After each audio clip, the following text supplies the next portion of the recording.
It's been 30 days since the crash, September the 14th. I think I'll remember that for quite a while.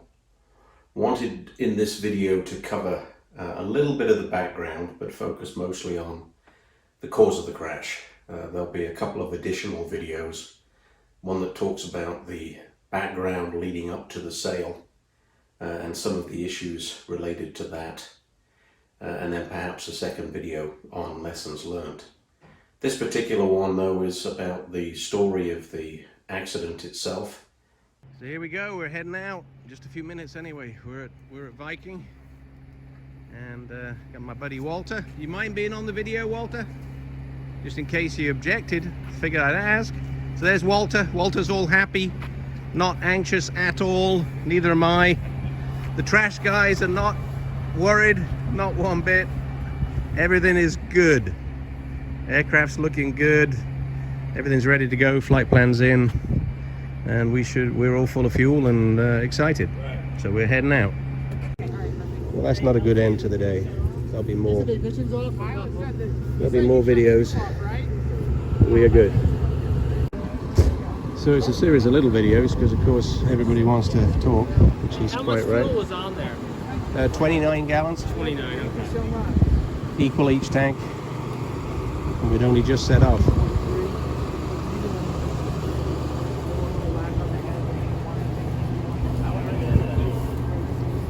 So big thump, nose down.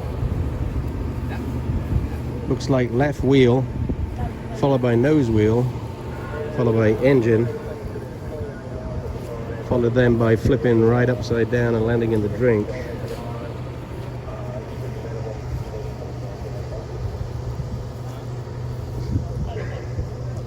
And a total write-off, total smashed. I mean, there's parts, but oh, so you guys actually came down. You guys were up in the air. Oh wow. It so is you guys were landing? A sad day. Were they landing? Sad stories to tell. Oh, not so sad.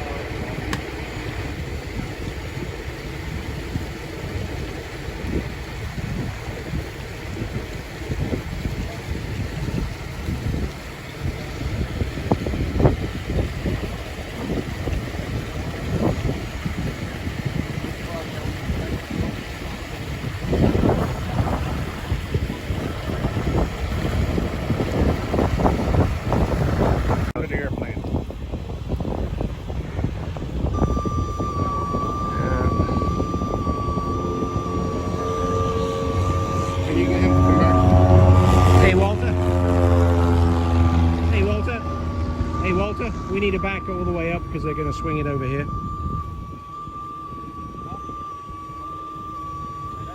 Bet you've never seen a Zenith 750 do that before. I haven't said it out loud yet, but I'm not buying another one. I can't. Cherokee 140. Yep, 160 maybe a 172.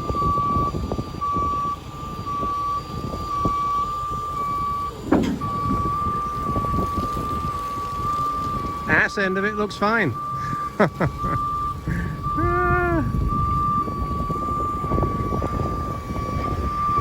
funny.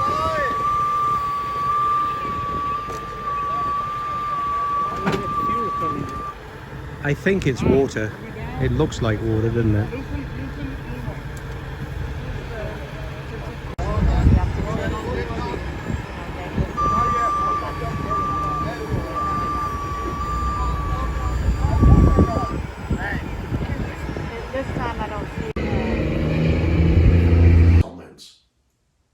So September the 14th was the day of the crash, but let me go through a couple of things prior to that day.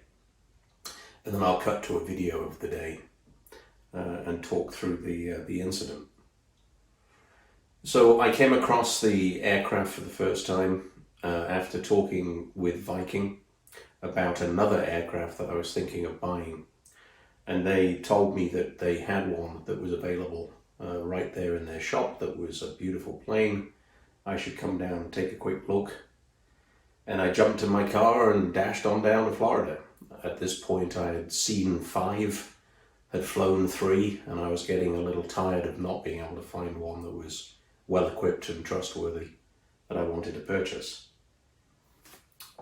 When I got to Florida, I found that the aircraft in fact was not in one piece, so I couldn't complete my evaluation. The wings were not on it, the flight controls were in parts. So I looked around what I could, and of course came back up to Tennessee and did most of the evaluation by phone and remotely. Viking committed to the owner that lived in North Carolina to put the wings back on, to convert all the flight controls back from disabled controls when it had been originally assembled, to also then, for me, do a gearbox upgrade, a cooling system upgrade, to test the aircraft, fly the aircraft, and inspect the aircraft to certify that it was in fact suitable and airworthy. Viking charged me $600 for the inspection, charged me $1,000 for the gearbox upgrade, charged me $1,000 plus for the cooling system upgrade. All of the rest of the work was done for the prior owner and constituted remounting the wings, reassembling the aileron control, modifying the brakes, the throttle, and of course the rear controls. When I got down to Florida to take a look at the aircraft and to test fly it and potentially bring it back up to Tennessee, it was in one piece. Prior to that, I had received numerous text messages and phone calls, conversations that described the aircraft as being absolutely perfect, pleasure to fly, beautiful aircraft, etc. So I was highly excited and ready to go, no anxiety whatsoever. The start of my experience was during the pre-flight. We arrived early one morning before Viking was open, spent about an hour doing a pre-flight.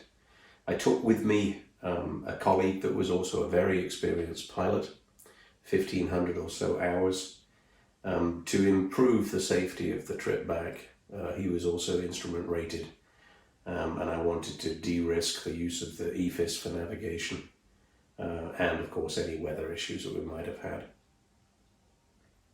We did the pre-flight, both of us did, compared notes. No issues were obvious at that time, except the first discovery, which was alarming and annoying, but did not have any factor on the crash. And that was that Viking was contracted to return the aircraft to normal flight controls with both seats, right and left, being capable of flight. What we discovered during the pre-flight inspection was that the right seat, of course, had access to the center yoke. It had rudder pedals, but it had no throttle, and it had no brakes. So whilst the right seat was capable of some things, it certainly was not suitable for flight. And if I had to pass over control of the aircraft at any point, I clearly could not do that. That worried us, but didn't prevent us from proceeding. We pulled the aircraft out and fired it up, and the first issue that I noticed was that the idle was not controllable, in that the speed would vary. When you put pressure on the throttle, the idle would return to its stop. When you remove the pressure, the idle would increase. It was idling and not moving. Everything seemed good. We weren't overly concerned about that. The throttle was extremely sensitive, Later I discovered why that was. At that point in time, the observation was simply that I couldn't control the throttle in the way that I would want to. It seemed a little stiff, and then it progressed rather too easily. You could move it a very short distance and be at something like 75% power, which was concerning, but I expected to get used to it, and we did decide to do quite a bit of taxiing in order to get used to that, which I did before I decided to take off. We taxied around the airport for a few minutes, pulled to the end of the runway. Everything looked good. I had been warned that the 130 horsepower engine was very aggressive until sufficient airspeed had picked up for the rear to keep control of the aircraft. I put power in progressively, started at probably only a third or so power, accelerated to about 50. People do talk about rotating prior to 50. I decided to put a little more power in and not lift off until we hit at least 60. Mostly to make sure I didn't have an issue with the power factor. At this point I was 50% rudder. As soon as the wheels left the ground, the aircraft darted to the left. It raised up, nose up, too steep, and careered off over to the left-hand side. At this point, I was probably at between 50 and 75% power. My plan was to progressively increase to 100% power during climb out. I managed to recover from that nasty reaction of the aircraft to the P factor, leveled it, had 100% rudder, and proceeded to climb out on runway heading. The first concern that I had was that I was climbing at probably 75% power and needed 100% rudder. What I didn't realize, and had realized later, is that the rudder was not functioning correctly, and it was difficult to determine whether in fact I was at 100% or not. It felt like I was, but really what I was reacting to was that my foot would not go down any further, and hence assuming I was 100% rudder. As the climb out progressed, we accelerated to about 85 miles an hour, was able to put in more power and diminish the rudder. At this point I was probably only 25% right rudder and 100% power, doing about 85 miles an hour. We started to do a right-hand turn onto the first leg of the flight, which was to Deadland, a gap in between Daytona airspace and the military-controlled airspace. As soon as I initiated the right-hand turn, there was a large banging noise in the rear of the aircraft, loud enough to be over the top of the traffic that we could hear on the radios. We both, of course, were wearing headsets. It was a busy day. There was a lot of chatter, and these booms were clearly over the top of that noise. Both me and my friend could not believe what we just heard.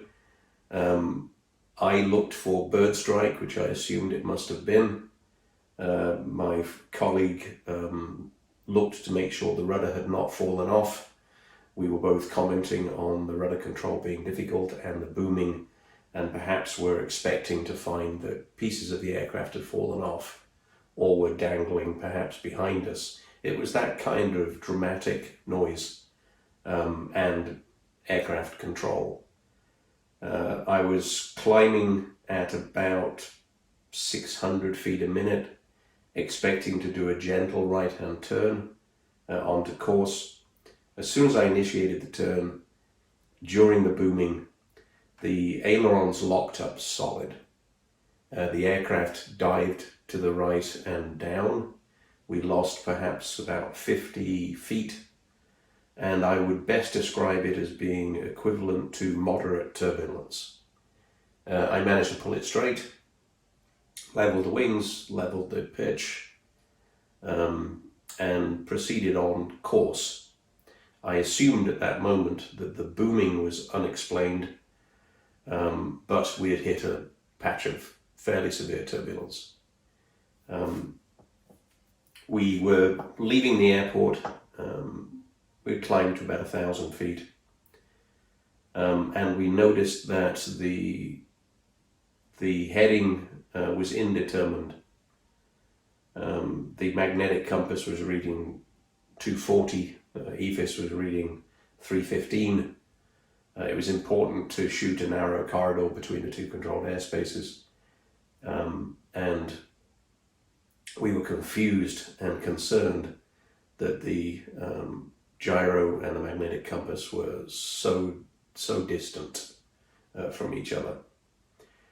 I turned on moving maps in order to improve our situational awareness.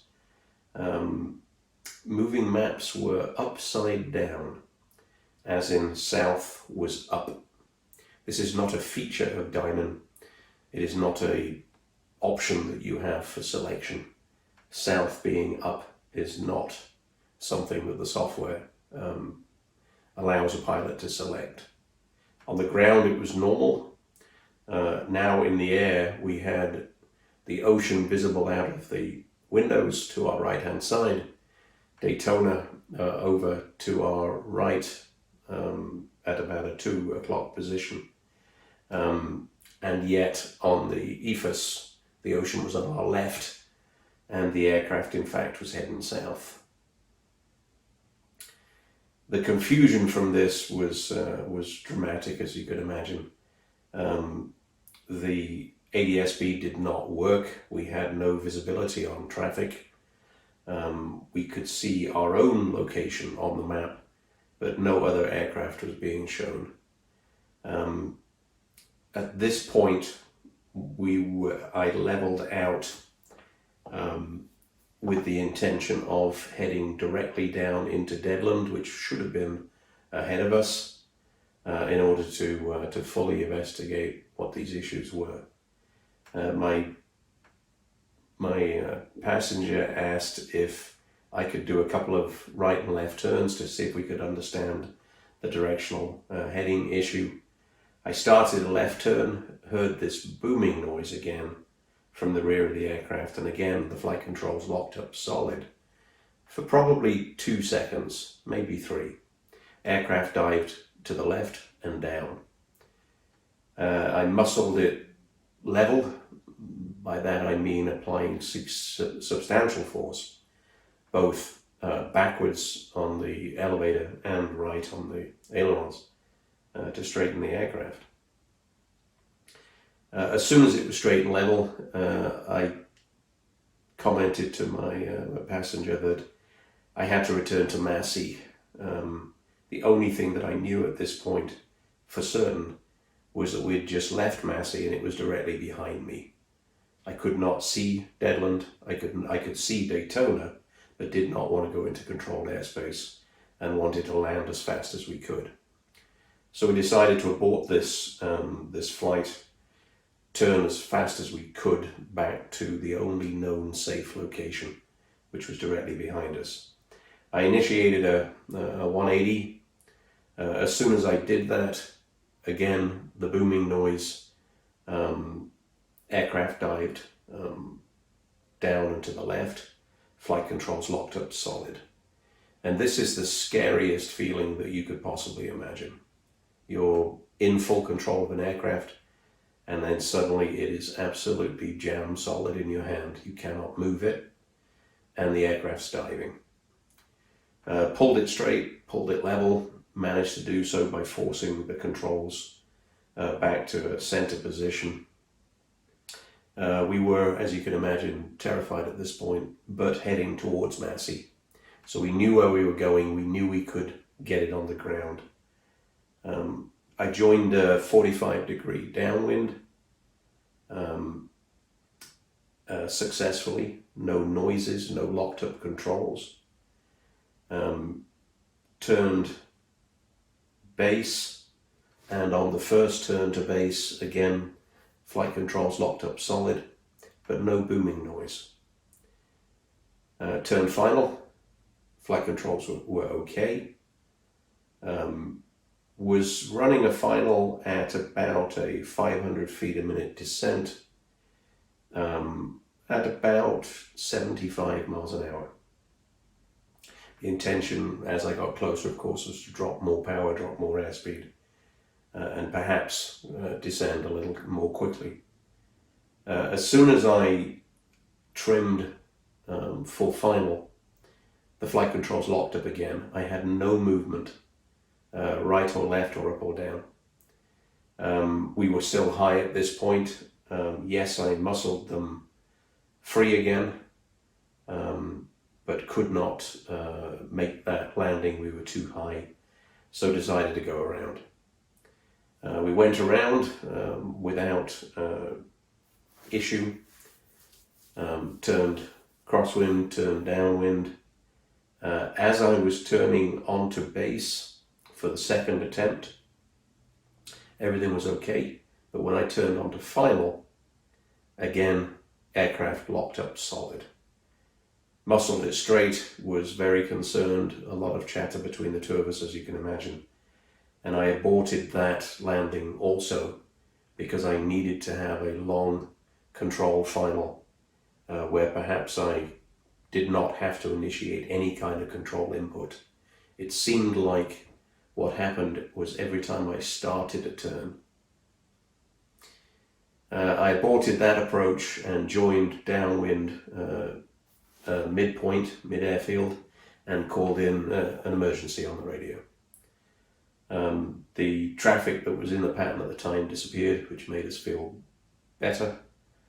And I called out that I was going to extend the downwind in order to have a much longer controlled final.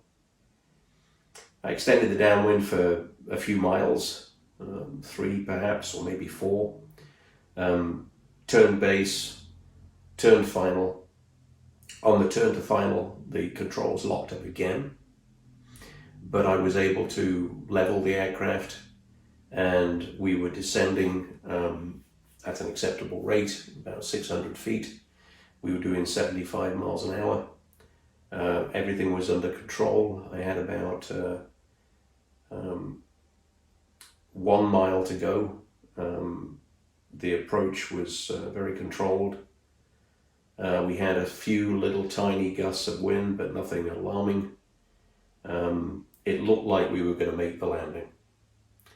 Both my colleague called out, in fact, looks like we've got it this time. Everything's looking good. At about 10 feet off the ground, without making any substantial changes to the controls, again the controls locked up solid. The aircraft dived to the left and down, like it had 4 times prior. The left wing touched the ground, the left wheel touched the ground, the engine buried itself into a berm around the outside of a small pond, and the aircraft flipped upside down, and we ended up upside down in the pond. So I'm going to cut now to a video that brings you up to speed, and then talk through what NTSB and FAA and what we ourselves, by asking for help from the insurance company, were able to determine as the cause of the control issues. Outside of Viking, aircraft looks good. We had finished our pre-flight. Viking arrived about an hour after we had finished our pre-flight.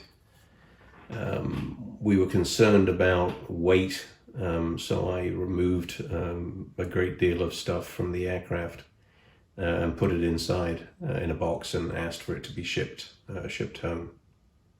Didn't realize the significance of weight and balance, and you'll see that in a moment. A few minutes later, of course, here's the same aircraft in a rather different condition. Emergency arrived, wrecking companies arrived, fire department arrived, aircraft was removed from the water. FAA came very quickly. NTSB did not come until the following day, hence their commentary in their report that they didn't attend the crash site. NTSB started their investigation the following morning at about 9 a.m. and within a very short period of time gave me a phone call.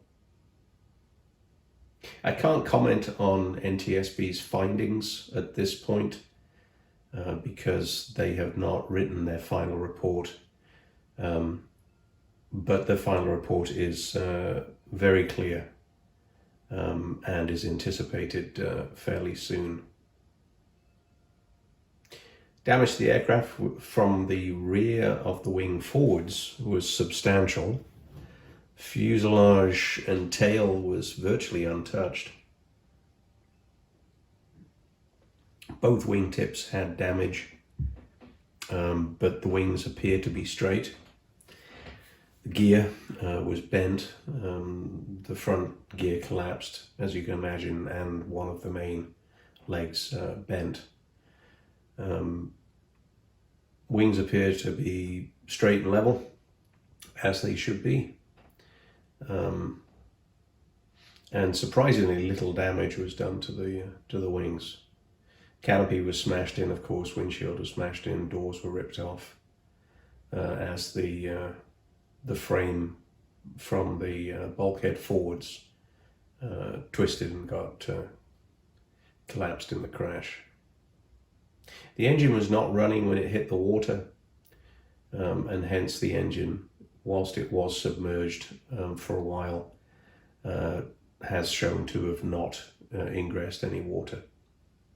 The avionics were also above water. The only thing underwater was my head. And yes, we landed in our seatbelts and had to get out of the seatbelts underwater and get out of the aircraft.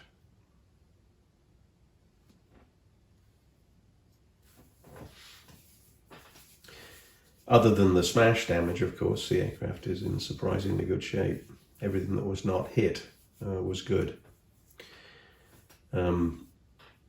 At this point, FAA did a preliminary inspection of a few things and found that all of the flight controls were locked up solid. And we removed it into a hangar space that we had available, where it was locked up overnight for NTSB to start their investigation the next day. The insurance company was very concerned that with the flight controls being questionable and with them being physically locked up and supporting my explanation of what happened in the flight, that the aircraft might be tampered with. So NTSB and insurance arrived early the next morning, and after the initial investigation, it only took about 1.5 hours in total for the cause of the accident to be found. NTSB then released the aircraft to the insurance company and it was taken to a salvage yard. So let's go through what was seen. And I'm going to do it on this screen, but also insert the video, because this allows me to talk through a few things. There are 5 major issues. So here's the first. This is the throttle assembly. Wasn't damaged at all during the crash, but you can see a number of things here. This was not the cause of the crash, but made the aircraft very difficult to control if you were not used to these strange things. First thing that you will notice is that the rod here and the threads are impacting on this support, and it was determined later because this arm here was not straight. Notice that there are no cotter pins or wire binding on any of these nuts. None of them came loose during this flight, but of course could have come loose. The throttle stop here, of course, does have a washer that would prevent it, and this is a nylock nut, but there's no real effort made to make this assembly suitable for flight. I've had assemblies like this before on go-karts and things like that, but not a great arrangement. This was in fact why the throttle felt so strange on taxi. It was why it was difficult to control. As you pushed and pulled this rod, it would rub on here, and a little bit of pressure suddenly would unbind it, perhaps as the threads passed this aluminum and you came onto the smooth part of the shaft. And then the movement of the throttle body, of course, would accelerate the aircraft very quickly.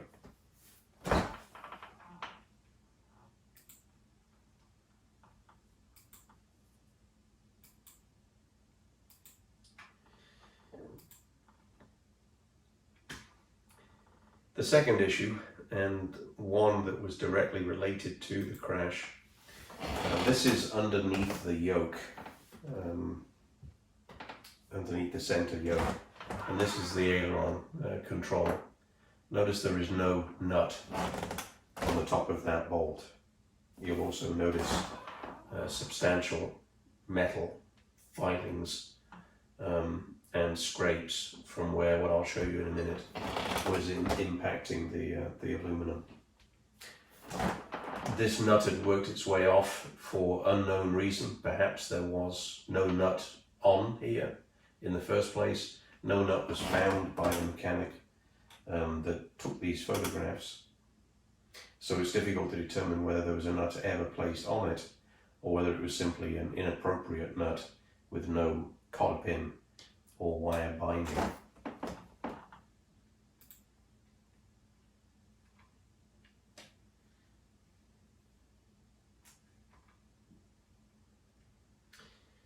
This is the underneath of the same bolt, where the nut, of course, is not on the top, and the bolt is inserted the wrong way and has migrated down.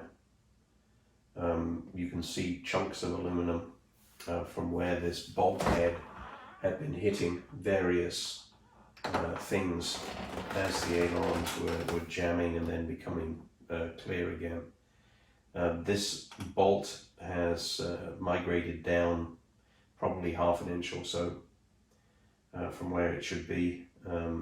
It's difficult to determine at what point that bolt would have fallen out altogether, but clearly it had not fallen out as we crashed, but was on its way out and would have come out later in the same flight.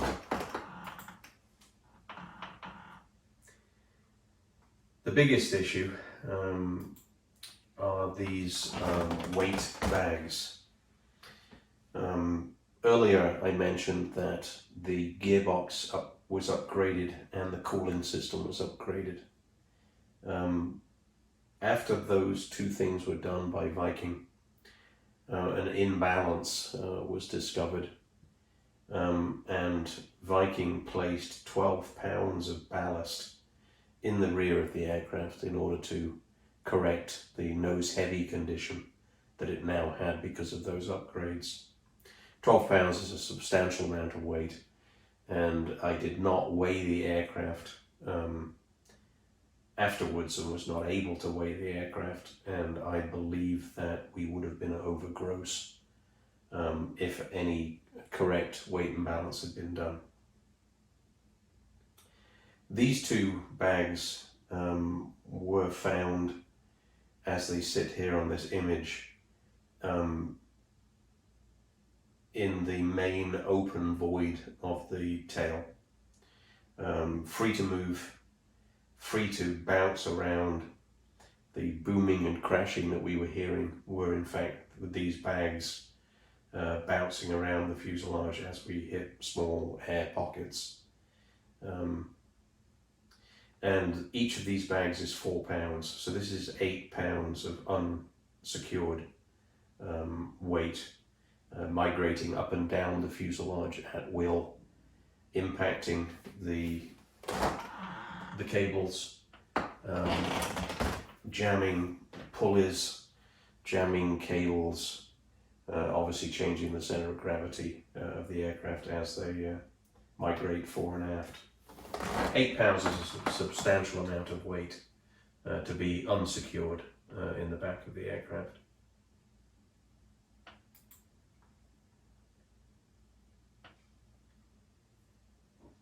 The next and most dramatic issue was the third weight bag. All 3 of these bags were put in by Viking prior to us arriving to address the nose heavy condition of the aircraft. The third bag was here in the inspection hall at the back and was found jammed under the flight controls. This bag alone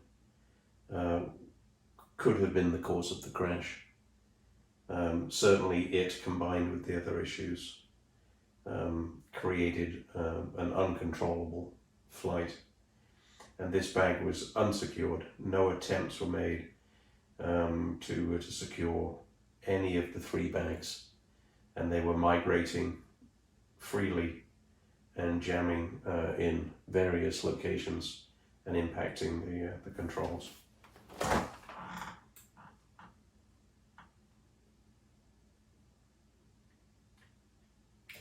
Various other smaller issues were found that I don't believe were a part of the crash, but were clearly not good. This wire has worn a notch in the aluminum since the control was in fact poorly positioned.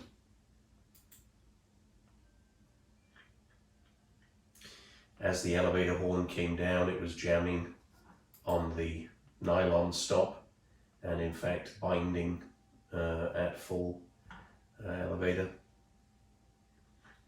This is also where the bag was found, freely migrating around in this space.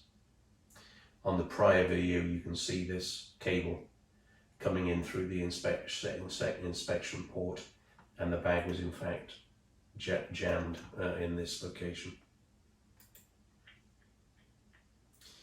This image again shows flight control cables jamming on, and in this case bending the lip of this opening.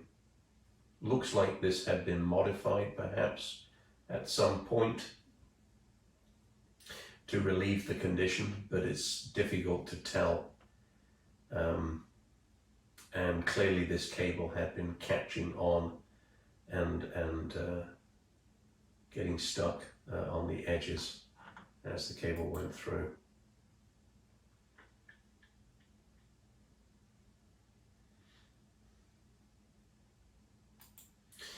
Another small issue with the throttle was that the protection sleeve did not extend through the hole in the firewall, but that didn't have a large impact on the accident.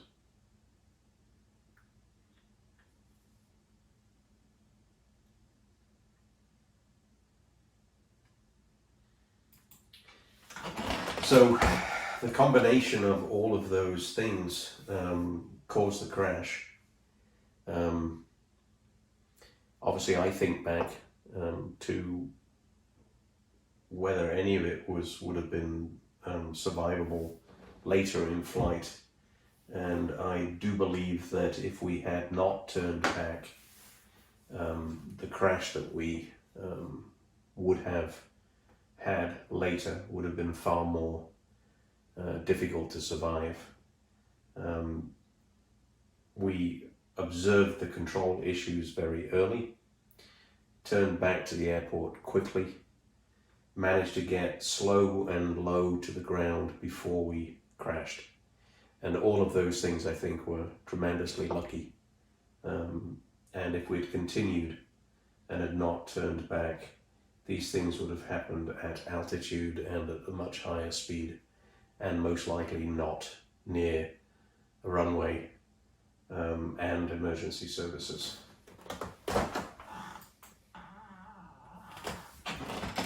So the conditions that impacted the crash, the most dramatic were the weight bags.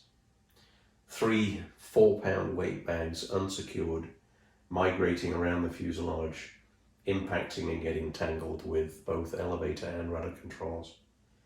One of which was stuffed right in the tail, right where all the controls have no space to have a foreign body stuffed.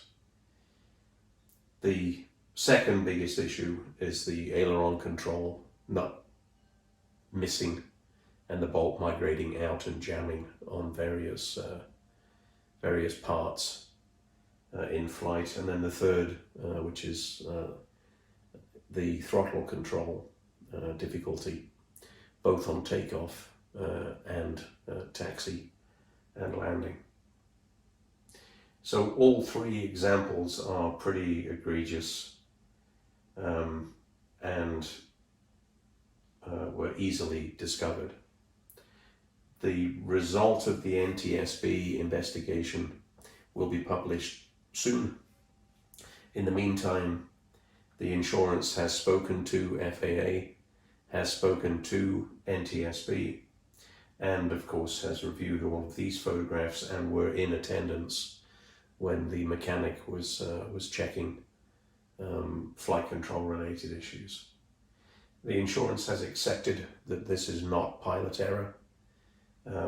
NTSB and FAA have also commented on the same, and this was a survivable crash because of flight control failure. It's important at the end of this video to remember a couple of the comments that I made at the beginning. One was that Viking remounted the wings, reattached the ailerons, changed the braking system, the throttle system, reattached rudder and elevator controls, replaced the gearbox, modified the cooling system, and attempted at the last to correct a C of G issue that the cooling system mods and gearbox perhaps had jointly caused, and inserted 3 unrestrained 4-pound lead bags. A lot of work was done by a licensed AMP, and then an inspection was done, and then test flights were done, and then more work was done, and the aircraft was described as perfect. And all of these issues existed and caused the crash, which nearly, or could have, I should say, been far worse. So I don't feel like a Zenith 750 is an unsafe aircraft, but I have learned that if you did not build it yourself, the only way to be certain that bad work has not been done is to virtually disassemble it, because a cursory pre-flight or visual inspection that you would do without removing panels does not show much. Yet a professional doing a condition assessment that has worked on the plane should have discovered all of these things, including there are aspects of a condition assessment that have to be tested, such as the ELT. And the ELT did not go off when we crashed. So was it tested? Probably not, right? Because the condition assessment was done only a day prior to our final flight. So the avionics did not work. EFIS had problems. Magnetic compass had problems. ELT did not work. Aileron control was no good. Rudder and elevator control was no good. Throttle control was no good. These things should have been discovered in the airworthiness commitments made by a person selling an aircraft. So the biggest lesson that I've learned is that you cannot, unfortunately, trust even licensed people. And the rigor you have to apply yourself is huge. For me, I will be buying a certified aircraft, and that is the only way that I feel that is absolutely safe, because I don't have time to build my own Zenith 750, which I think would be necessary.